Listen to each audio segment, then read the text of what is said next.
Good evening students, myself C Irfan. मैं एक solution और आपके साथ शेयर करने जा रहा हूँ जो महाराष्ट्र बोर्ड में 2017 में पूछा था। जस्ट आपको पैटर्न बताने के लिए कि आपका रिजोल्यूशन ऑफ पार्टनरशिप फॉर्म जो एग्जाम में पूछेगा वो इतना डिफिकल्ट नहीं होगा, आप एकदम आराम से मैनेज कर सकते हैं। लेकिन कंडीशन ये है कि आपको कंसेप्ट अच्छे से पता होना चाहिए। जैसे मैंने बार बार हाईलाइट किया कि अकाउंट्स में अगर कंसेप्ट अच्छा हो तो आपको सॉल्व करने में बहुत मजा आएगा। ठीक है, तो 2017 में महाराष्ट्र बोर्ड में एक क्वेश्चन पूछा था रिजोल्यूशन ऑफ पार्टनरशिप फॉर्म के ऊपर। सिंपल रिजोल्यूशन है, देखा जाए आप कितना सही इसको सॉल्व कर पाओगे। मैं आपके साथ सॉल्यूशन स्टार्ट करता हूँ। सबसे पहले क्वेश्चन को रीड कर लूंगा। हाँ, यहाँ पे कुछ नया सिखाऊंगा प्रॉफिट शेयरिंग रेशियो के बारे में कि प्रॉफिट कैसे शेयर करना है। Akbar and Birbal were partner sharing profit and loss in the ratio of 3:2। उनका रेशियो 3:2 है, यानी एक को 3 हिस्सा जाएगा, एक को 2 हिस्सा जाएगा। Their balance sheet on 31st March 2013 was as follows. Liabilities की पोस्टिंग क्रेडिट साइड होगी और एसेट की पोस्टिंग डेबिट साइड। ठीक है, हर लेक्चर में हर क्वेश्चन में अकाउंट्स में आप कुछ नया सीखोगे। कैपिटल तो कैपिटल अकाउंट में ही जाएगा, जो रिजर्व है वो भी कैपिटल में जाएगा। सन्ड्री क्रेडिटर्स मेरी लायबिलिटीज एक लिस्ट में चली जाएगी जिसका नाम होगा रियलाइजेशन। ये जितने एसेट है सब रियलाइजेशन में ही जाएंगे, सिर्फ बैंक एक सेपरेट अकाउंट ओपन होगा। आप कैश बोलो या बैंक बोलो, बैंक बोला है तो हम लोग बैंक अकाउंट ही ओपन करेंगे, बना कभी कभी कैश में भी डील करना पड़ता है। On the above date, the firm was dissolved and the assets realized. To realize मतलब मैंने सोल्ड किया as follows. Plant and machine 30,000, debtors 58,000. तो मैं दो एसेट को बेच दूंगा सबसे पहले। Furniture was taken by Akbar.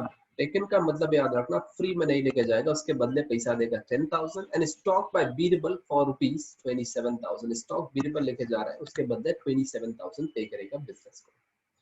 Sundry creditors were paid 38,000 in full settlement of their claim. ठीक है, 38,000 ही फाइनल पे करना है, जितना बोला है आप उतना ही पे करना, जबरदस्ती ज्यादा मत पे करना।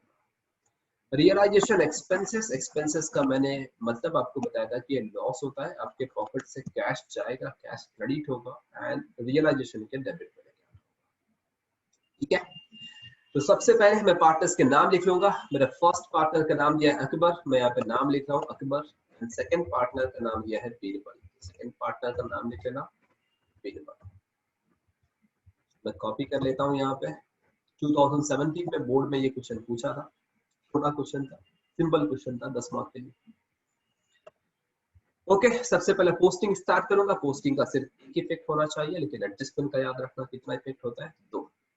स्टार्ट करना पोस्टिंग। कैपिटल तो पार्टनर्स के क्रेडिट साइड जाएंगे, लेकिन कैपिटल में कैपिटल का नाम नहीं लिखेंगे, लिखना बाय बैलेंस बीडी। फर्स्ट वाले का कैपिटल है 60,000 एंड सेकंड वाले का कैपिटल है 40,000। जनरल रिजर्व ये पार्टनर को ही देना होगा, मैं लिख देता हूँ बाय जनरल रिजर्व। हाँ, इनका रेशियो दिया है 3:2। तो 20,000 का रिजर्व है, देखना शेयर करना कितना आसान होगा। डिवाइड बाय 5, टोटल 5 हिस्सा है, अगर मैं 5 से डिवाइड करूं तो 5 4 जा 20, एक हिस्से का 4,000 है, 3 हिस्से का 12 होगा और 2 हिस्से का 8। फिर भी मैं आपको यहाँ पे शो कर देता हूँ कैलकुलेशन, एक बार देख लेना कि हम लोग रिजर्व कैसे शेयर करेंगे। ठीक है, देख लेना, आपको 20,000 रिजर्व दिया है। मैं एक छोटा सा कैलकुलेशन कर रहा हूँ कि 20,000 का रिजर्व है, इनको शेयर कर रहा है 3:2 में। अगर मैं टोटल शेयर देखूं तो 3 और 2 कितना शेयर हो गया, 5। मैं 5 से डिवाइड कर देता हूं कि एक शेयर का कितना होगा। जैसे ही मैं 5 से इसको कैंसिल करूंगा तो 5 4 जा 20, एक हिस्से का जो प्रॉफिट निकलता है रिजर्व, वो एक हिस्से का कितना बनता है, 4। अगर एक हिस्से का 4 बनता है, 3 हिस्से वाला बोलेगा कि मेरा तो 12 हो गया, और 2 हिस्से वाले का कितना बनेगा, सिर्फ 8। तो एक को देख लो ज्यादा दे रहे हो 12,000 क्योंकि इसका 3 हिस्सा है, और एक को सिर्फ 8 दे रहे हो क्योंकि इसका 2 हिस्सा है। ठीक है, तो आप ब्रैकेट में अगर शो करना चाहो एग्जाम में तो शो कर लेना कि 20,000 डिवाइड बाय 5, एक शेयर का 4,000 है, multiply by 3 12,000, multiply by 2 8,000। Sundry creditors आपकी लायबिलिटीज है, मैं लायबिलिटीज में लेके आ रहा हूँ sundry creditors. Direct outer column में लेना 39,700। एसेट साइड में बहुत सारा एसेट है, मैं डेबिट में लेके आऊंगा, एक हेडिंग दे दूंगा to sundry asset. Sundry asset underline करके फर्स्ट मुझे दिया है plant and machinery, plant and machine short में लिख रहा हूँ। नेक्स्ट है फर्नीचर, नेक्स्ट है मेरा सन्ड्री डेटर्स, उसके नीचे आरडीडी लिखा है, उसको छोड़ देना। उसके बाद दिया है स्टॉक्स।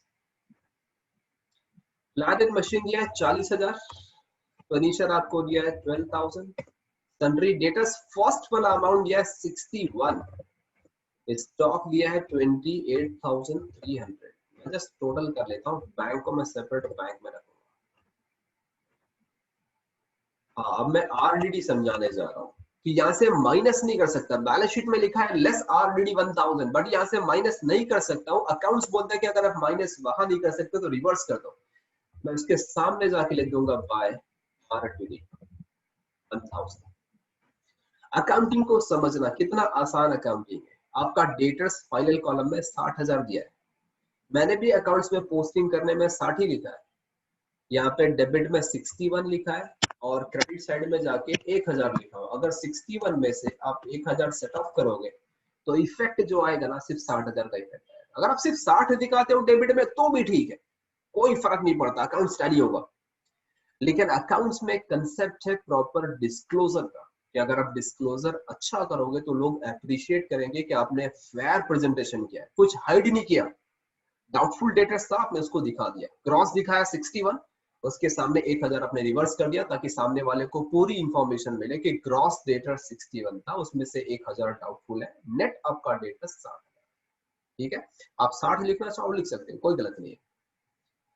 लास्ट आपको दिया है बैंक, तो मैं कैश और बैंक अकाउंट को नाम बदल देता हूँ, सिर्फ बैंक अकाउंट ही रख देता हूँ। कैश भी रखोगे तो कोई फर्क नहीं, बैंक में बैंक का नाम नहीं आएगा, लिख देना टू बैलेंस बीडी। आपका बैंक बैलेंस दिया है 19,400। ये थी मेरी पोस्टिंग जिसका सिर्फ एक इफेक्ट। अब मैं एडजस्टमेंट करने जा रहा हूं जिसका दो इफेक्ट होगा। On the about date the firm was dissolved and assets realised as follows. First है प्लांट एंड मशीन आपने बेचा है 30, डेटर से रियलाइज किया 58। ये सब एसेट आपका डेबिट साइड में आके पड़ा है, प्लांट एंड मशीनरी और आपका डेटर्स। अगर यहाँ पे डेबिट में जब मुझे सोल्ड करना है तो किस साइड आना पड़ेगा, क्रेडिट, लिखना बाय कैश अकाउंट, अंडरलाइन करके लिख रहा हूँ प्लांट एंड मशीन, नेक्स्ट है मेरा डेटर्स। प्लांट एंड मशीन को आपने बेच दिया सस्ते में, 40 का मशीन था, आपने 30,000 में ही बेच दिया। बिजनेस बंद होगा, सेकंड हैंड मशीन है, सस्ते में जाएगी। और डेटर से फाइनली 58,000 रियलाइज हुआ। अगर आप टोटल मारोगे तो 88,000।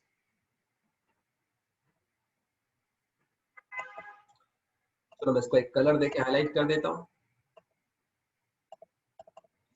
यहाँ पे क्रेडिट में आपने कैश का नाम, सॉरी कैश नहीं लिखेंगे हम लोग, बैंक लिख देंगे। आपने अकाउंट का नाम बदल दिया है बैंक, तो मैं कैश की जगह बैंक लिख रहा हूँ, अल्टीमेटली सेम है, बैंक में पैसा आ रहा है, चाहे कैश है या बैंक में, दोनों सेम है। यहाँ पे क्रेडिट में बैंक का नाम लिखा है तो बैंक के डेबिट में आना पड़ेगा, लिखना टू रियलाइजेशन अकाउंट, अंडरलाइन मत करना, डायरेक्ट लिख देना 88,000।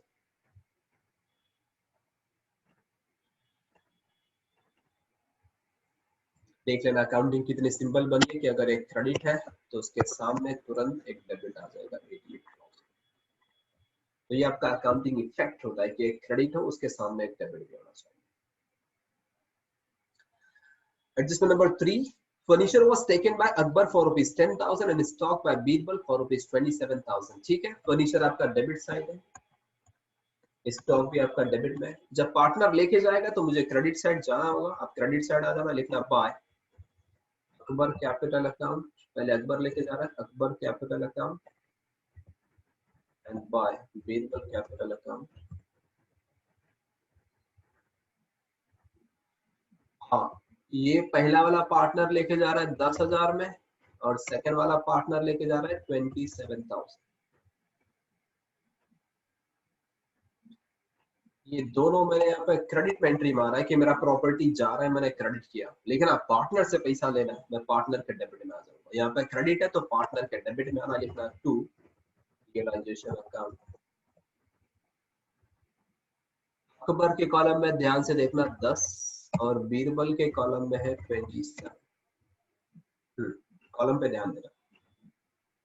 मैं फिर से इसका दो इफेक्ट दिखा रहा हूँ कि मेरा रियलाइजेशन के क्रेडिट में दो पार्टनर का नाम है, तो ये पार्टनर के देख लेना डेबिट में एंट्री आ, तो एक क्रेडिट है और एक डेबिट में चला गया, अकाउंटिंग कंप्लीट हो गई। Sundry creditors were paid 38,000 in full settlement। creditors को मैंने पेड किया 38,000। ठीक है, आपका क्रेडिटर्स क्रेडिट साइड में आके बैठा है। अगर पे करना है तो जरा डेबिट में लाके पे कर देना। लिखना to bank account, cash word नहीं लिख रहा हूँ, बैंक लिख रहा हूँ क्योंकि बैंक अकाउंट ओपन करने बोला है। तो बैंक अकाउंट 38,000 ही पे करना है, तो मैं सिर्फ 38,000 ही पे करूंगा। जितना बोलेगा सिर्फ उतना ही पे करना। 39,700 के सामने 38 ही पे किया है। यहाँ पे डेबिट है तो आपको बैंक के किस साइड जाना पड़ेगा, क्रेडिट साइड। इतना बार बैंक में बैंक का नाम नहीं होगा, रियलाइजेशन अकाउंट 38,000। मैं कलर दे देता हूँ कि एडजस्टमेंट है, इफेक्ट हो गया इसका।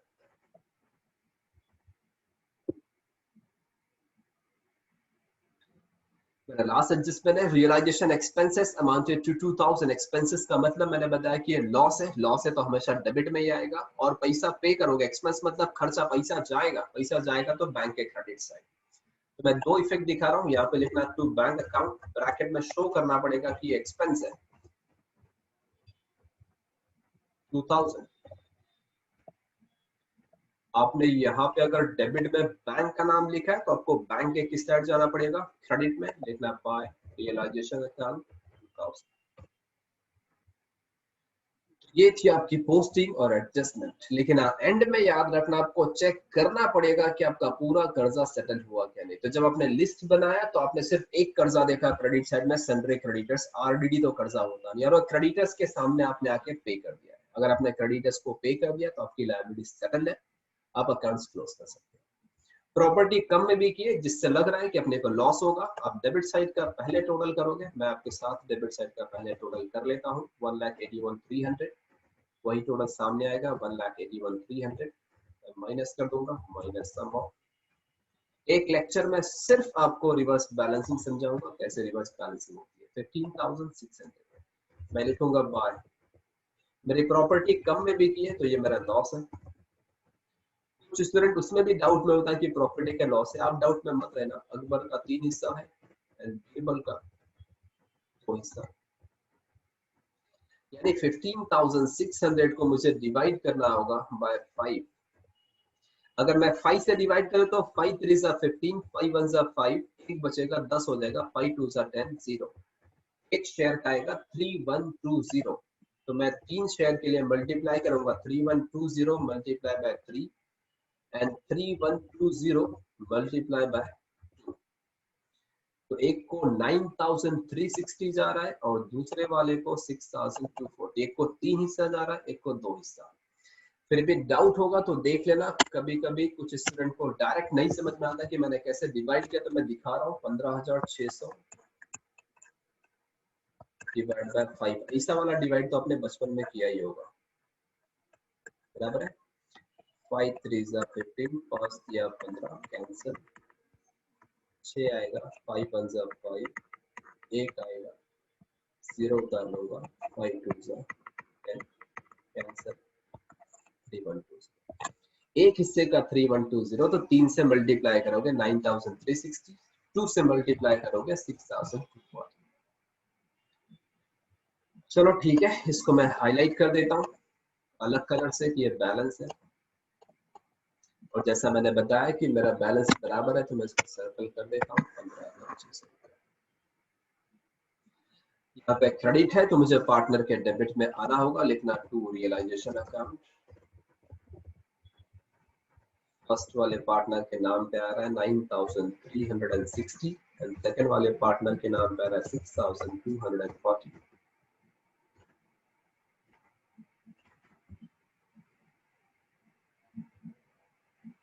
अब मैं पार्टनर्स को क्लोज कर रहा हूँ। पार्टनर्स में मेरा क्रेडिट साइड का अमाउंट ज्यादा होगा। फर्स्ट वाले पार्टनर का 72, सेकंड वाले पार्टनर का 48, वही टोटल यहाँ पे लेना 72 एंड सेकंड वाले का आ रहा है 48। मैं बैलेंस कर लूंगा equal to 72 minus sum of.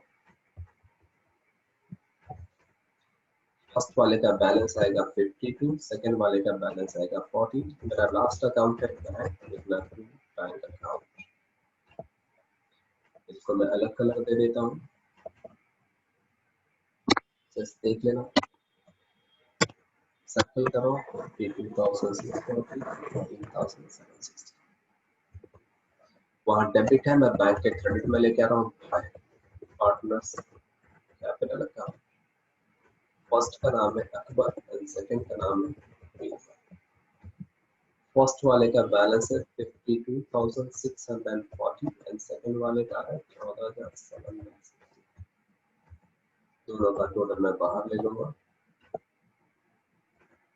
67,400। इसको कलर दे देता हूँ कि बैलेंस आ रहा है।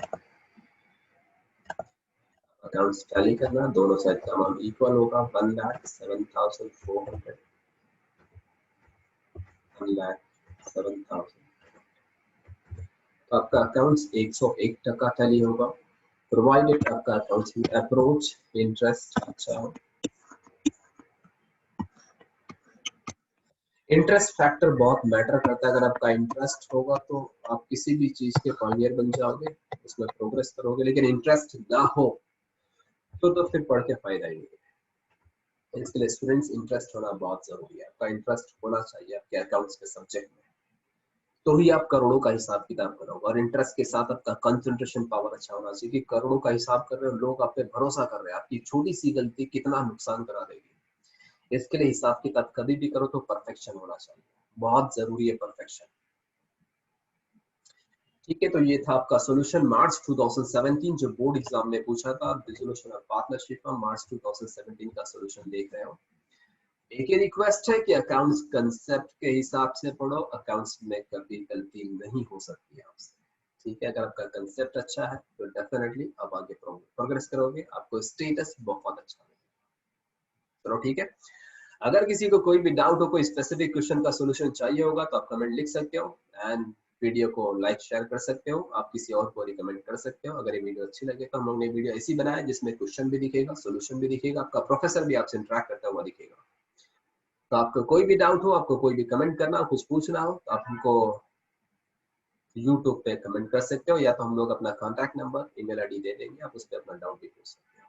ठीक है, चलो ऑल द बेस्ट स्टूडेंट्स, अच्छे से अकाउंट्स प्रैक्टिस करना एंड अकाउंट्स में एक अच्छा स्टेटस लेके आना, अपना रेपुटेशन बनाना अकाउंट्स में। All the best. मैं अगले वीडियोस में आपके साथ एक नए सॉल्यूशन के साथ और एक नए चैप्टर के साथ मिलूंगा। मैं सेशन एंड कर रहा हूँ, फिर मिलेंगे।